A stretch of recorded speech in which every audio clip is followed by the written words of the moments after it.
Hello दोस्तों। तो operating system की सीरीज़ में आगे बढ़ते हुए आज हम देखेंगे कि टाइप्स ऑफ ऑपरेटिंग सिस्टम। यहाँ पर हमने 6 टाइप्स को मेंशन किए हैं। आइए समझते हैं वन बाय वन ये सब क्या काम करते हैं। तो सबसे पहला ऑपरेटिंग सिस्टम जब बना वो बैच ओएस के काम में आता है।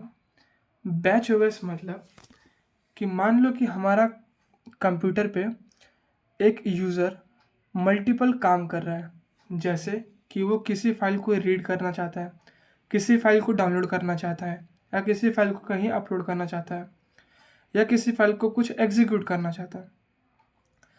तब जितने भी सिमिलर ये सब जॉब्स हम कहेंगे कि जॉब्स 1, जॉब्स 2, जॉब्स 3। तो जितने भी सिमिलर तरह के जॉब्स हैं वो सारे जॉब्स को यहाँ पर क्लब किया जाता है, ग्रुप बनाया जाता है। ये काम ऑपरेटर करता है ग्रुप बनाने का। तब इन ग्रुप को हम लोग बैच कहेंगे।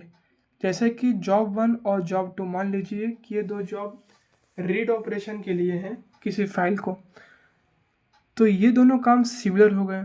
तो इसको हमने ग्रुप बनाया जिसको नाम दिया बैच 1। ये जॉब 3 एक स्टैंड अलोन जॉब है, दूसरा जॉब है कोई, इसको हमने बैच 2 में रखा। तब बैच ओएस में क्या होता है कि वन बाय वन पहले बैच 1 के सारे जॉब एग्जीक्यूट होंगे। बैच 1 के जॉब एग्जीक्यूट होने के बाद बैच 2 को दिया जाएगा। एग्जीक्यूट का मतलब कि बैच 1 में जितने भी जॉब्स हैं ये सब जॉब्स को हम सीपीयू को देंगे। ये काम हो जाने के बाद फिर बैच 2 के जितने भी जॉब्स हैं ये सीपीयू को दिए जाएंगे। अब यहाँ पर एक डिसएडवांटेज ये है कि जब तक बैच 1 के सारे जॉब्स कंप्लीटली एग्जीक्यूट ना हो जाए तब तक बैच 2 के कोई भी जॉब्स सीपीयू को नहीं दिए जाएंगे। ये इससे कारण ये एक गलती ये होगा कि जब तक बैच 1 के जॉब्स प्रॉपरली एग्जीक्यूट ना हो, जैसे कि कोई भी जॉब्स इन्फिनाइट टाइम ले रहा है, तब तक दूसरा बैच के जॉब्स एग्जीक्यूट नहीं होंगे। ये एक डिसएडवांटेज है। अब दूसरे ऑपरेटिंग सिस्टम में time sharing multi programming operating system में इस स्टारवेशन जब माने कि कोई भी जॉब बैच ज़्यादा देर तक रुक रहा है तो इस डिसएडवांटेज को कम करता है टाइम शेयरिंग ऑपरेटिंग सिस्टम में। तो अब देखते हैं हम time sharing operating system. Time sharing operating system को मल्टी प्रोग्रामिंग या मल्टीटास्किंग ऑपरेटिंग सिस्टम कहेंगे। माने मतलब कि मान लो हमारे पास कंप्यूटर के अंदर मल्टीपल प्रोसेसेस हैं, यानी कि मल्टीपल जॉब्स हैं। अब हम सारे जॉब्स को या प्रोसेसेस को एक स्पेसिफिक टाइम देंगे। अब उस टाइम के लिए हमारा जॉब्स सीपीयू को मिलेगा और उस इंटरवल के अंदर अगर सीपीयू वो पूरा प्रोसेस कंप्लीट हो जाए तो वो निकल जाएगा। अगर नहीं हुआ प्रोसेस कंप्लीट तो उस प्रोसेस को हटा करके दूसरा प्रोसेस को एग्जीक्यूट करने चालू करेगा। जैसे कि मान लीजिए हमारा ये प्रोसेस P1 है, ये प्रोसेस P2 है, ये प्रोसेस P3 है। टाइम दिया इनको इसको टाइम दिया 30 मिलीसेकंड। इसको मतलब कि सारे प्रोसेसेस को हमने यहाँ पर एक क्वांटम दिया है। क्वांटम मतलब कि इंटरवल, एक प्रोसेस को सीपीयू एग्जीक्यूट करेगा वो ड्यूरेशन। तब P1 प्रोसेस जब सीपीयू को दिया जाएगा तो वो खाली 30 मिलीसेकंड तक ही P1 प्रोसेस के साथ में सीपीयू काम करेगा। अब इस 30 मिलीसेकंड के बाद अगर P1 कम्प्लीटली नहीं हो पाया तब P1 को हटा करके सीपीयू P2 को एग्जीक्यूट करना चालू करेगा। अब P2 को भी सेम 30 मिलीसेकंड तक काम करवाएगा। अगर P2 उस 30 सेकंड के अंदर कम्प्लीटली हो गया तो ये निकल जाएगा, कंप्लीट स्टेट में पहुंच जाएगा। फिर P3 आएगा। अब ये सारे वन बाय वन होने के बाद फिर से वो प्रोसेस P1 के पास जाएगा। सीपीयू हमारा P1 के साथ में काम करेगा। ऐसे 30 सेकंड होने के बाद, मिलीसेकंड होने के बाद वो प्रोसेस को स्विच करता रहेगा। अब इससे ये होगा कि कोई भी प्रोसेस को ज़्यादा देर तक रुकने की ज़रूरत नहीं है। ये हमारा एडवांटेजेस है टाइम शेयरिंग और मल्टी प्रोग्रामिंग ऑपरेटिंग सिस्टम का। अब देखते हैं डिस्ट्रीब्यूटेड ऑपरेटिंग सिस्टम को। अब डिस्ट्रीब्यूटेड ऑपरेटिंग सिस्टम में कंसेप्ट आता है नेटवर्किंग का। अब तक हमारे पास क्या थे कि एक ही सीपीयू थे और उस सीपीयू को हर एक प्रोसेसेस एलोकेट करवाए जाते हैं। अब डिस्ट्रीब्यूटेड सिस्टम में हमारे पास एक नेटवर्क के अंदर मल्टीपल कंप्यूटर्स हैं जो आपस में कम्युनिकेट कर रहे हैं।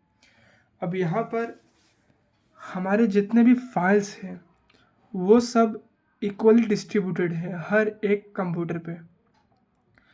अब यहाँ पर इसका फ़ायदा ये है कि जब एक यूज़र लॉगिन करेगा तो उसको फाइल कहीं भी रखा हो इजीली एक्सेसिबल हो जाएगा।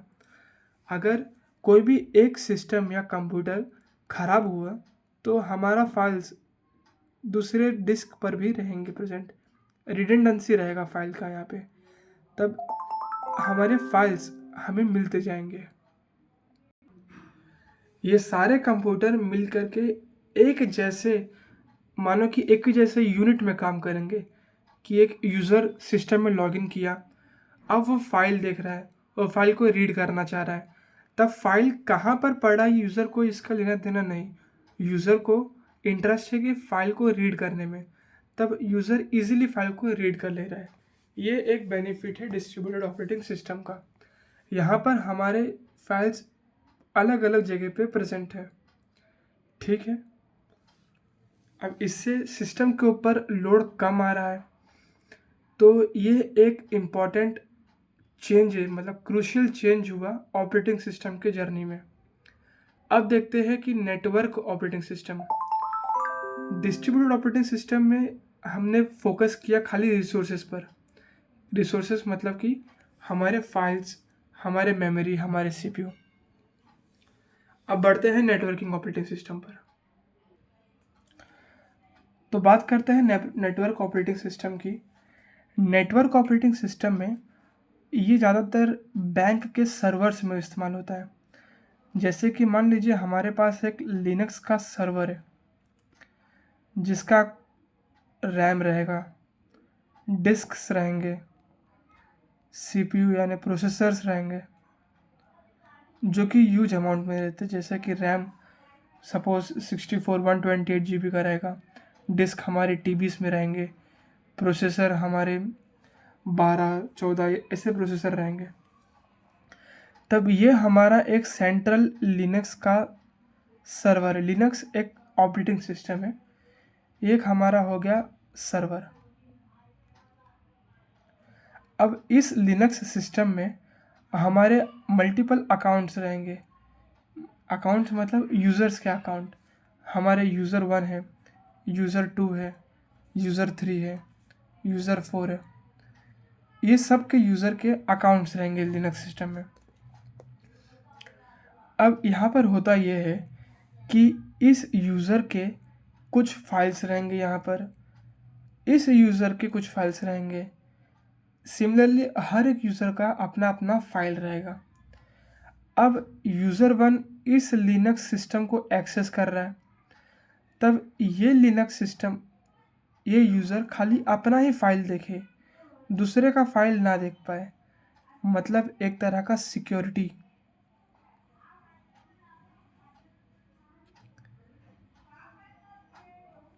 यानी कि यूज़र 1 अपना एक फ़ाइल देखे, यूज़र 2 अपना ही फाइल या एप्लीकेशन हो वो देखे, यूज़र 3 अपना फाइल एग्जीक्यूशन देखे, एप्लीकेशन से या फाइल को देखे। इस तरह के ऑपरेटिंग सिस्टम को यूज़र 1 अपने घर पे बैठा हुआ है, वो काम कर रहा है अपने लैपटॉप पे। अब इस लैपटॉप से यहाँ पर यहाँ पे मतलब मेन सर्वर पर जब एक्सेस लेता है तो यहाँ पर एक नेटवर्क में इसको आना पड़ेगा इस सिस्टम को एक्सेस लेने के लिए। यही हमारा होता है नेटवर्क ऑपरेटिंग सिस्टम, कि यूज़र अपने घर बैठे भी अपने डेस्कटॉप पर जब वो नेटवर्क से कनेक्ट हो तब वो लिनक्स सर्वर के, माने कि एक सेंट्रल सर्वर को एक्सेस कर सके। ये होता है नेटवर्क ऑपरेटिंग सिस्टम। इसे हम टाइटली कपल्ड ऑपरेटिंग सिस्टम बोलेंगे, क्योंकि यहाँ पर हमारा सेंट्रल सर्वर तो एक है लेकिन यूज़र अपना काम अपने अलग डेस्कटॉप पर कर सकता है। समझे। अब आगे बढ़ते हैं रियल टाइम ऑपरेटिंग सिस्टम पर। In real time operating system ये हम तब यूज़ करेंगे जब हमारा रिस्पॉन्स टाइम क्विक रहे। कि मान लीजिए कि हमारे पास एक ट्रैफिक में एक कार का एक्सीडेंट हुआ, तब उस कार के एक्सीडेंट में जब एयर बैग खुलता है, मतलब उसका रिस्पॉन्स टाइम बहुत ही क्विक रहे। एक एग्जांपल दे रहा हूँ। अब इसी तरह से एक रियल टाइम ऑपरेटिंग सिस्टम हम तब इस्तेमाल करेंगे, या ये तभी यूज़ होता है जब रिस्पॉन्स टाइम किसी इनपुट के ऊपर क्विक रहे। अब यहाँ पर दो तरह के रियल टाइम ऑपरेटिंग सिस्टम बताए हुए हैं, एक hard real time operating system, एक soft real time operating system. Hard real time में माइन्यूट डिले भी पॉसिबल ना हो, तब हम hard real time operating system use करेंगे। दूसरा soft real time operating system, ये एप्लीकेशन में हम लोग ज़्यादातर यूज़ करेंगे, जहाँ पर रिस्पॉन्स टाइम थोड़ा डिलेड हो चलेगा, हम लोग वहाँ पर soft real time operating system use करेंगे। ये एक मिसाइल सिस्टम में भी यूज़ होगा, एयर ट्रैफिक कंट्रोल सिस्टम में, रोबोट्स में, इस तरह के ऑपरेटिंग सिस्टम को यूज़ किए जाते हैं। इसका मेन रीज़न यूज़ करने का ये है कि हमारा जो किसी इनपुट के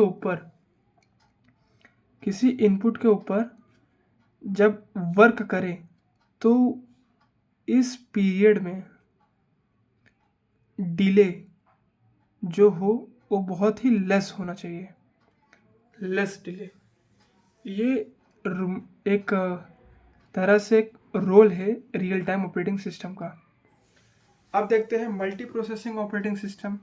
मल्टी प्रोसेसिंग ऑपरेटिंग सिस्टम में हमारे पास मल्टीपल सीपीयू रहेंगे। अब हमारे पास मेमोरी एक है, मल्टीपल सीपीयू है, माने कि एक एक प्रोसेस को हम लोग इंडिविजुअली सीपीयू एलोकेट करवाते जाएंगे। अगर एक प्रोसेस को प्रोसेस 2, प्रोसेस n, इस प्रोसेस को CPU 1 मिला, इस प्रोसेस को CPU 2 मिला, मतलब ये दो प्रोसेस सेम टाइम में एग्जीक्यूट हो रहे हैं। अब इस सेम टाइम में एग्जीक्यूट होने को हम लोग कहेंगे पैरेलल वर्क। ये होता है multi processing operating system. Thank you. अब आगे वाले वीडियो में हम लोग और भी कॉन्सेप्ट्स को कवर करेंगे। Thank you.